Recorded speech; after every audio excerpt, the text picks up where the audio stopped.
Bonjour Apolline de Malherbe. Vous êtes expert en politique énergétique, vous avez écrit un livre qui s'appelle Nucléaire, les vérités cachées, et votre parti pris ce matin, il est assez saisissant parce qu'on a l'impression que le nucléaire a été boudé depuis des années, mais vous nous dites finalement l'avenir aujourd'hui c'est le nucléaire. Et oui, tout à fait, c'est le nucléaire parce que, on l'a vu, on est en plein choc gazier avec une progression fulgurante des prix du gaz, ce n'est pas anodin puisque cette augmentation est due en partie, c'est pas la seule cause structurelle, mais au développement des énergies renouvelables en Europe et en France, les énergies renouvelables, c'est 250 milliards d'euros, 150 milliards pour la production et 100 milliards pour les raccordements.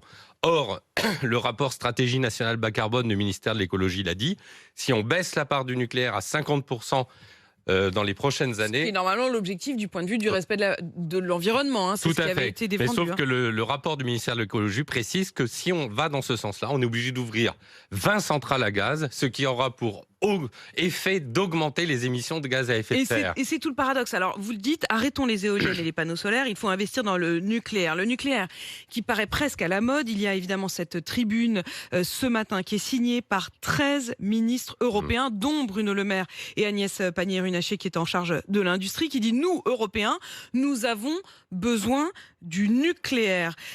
Peu importe les réacteurs, ou est-ce qu'il faut vraiment passer aux petits réacteurs nucléaires ? En fait, pourquoi il faut passer au nucléaire ? Parce qu'on ne le dit pas assez, 70% des personnes interrogées pensent que le nucléaire émet des gaz à effet de serre dans les études d'opinion.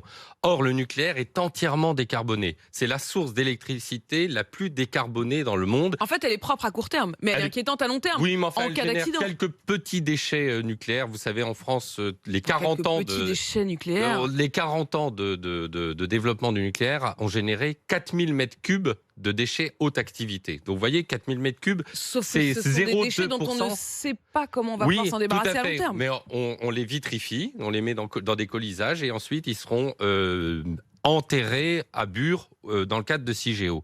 Ce qu'il faut savoir, c'est que comme c'est décarboné, c'est beaucoup moins émetteur de gaz à effet de serre et la France est championne du monde des émissions de gaz à effet de serre. Or, aujourd'hui, le GIEC l'a rappelé dans son rapport de 2018, il faut multiplier, dans son rapport, le GIEC mentionne qu'il faut multiplier par 2 ou par 6 le nombre de centrales nucléaires.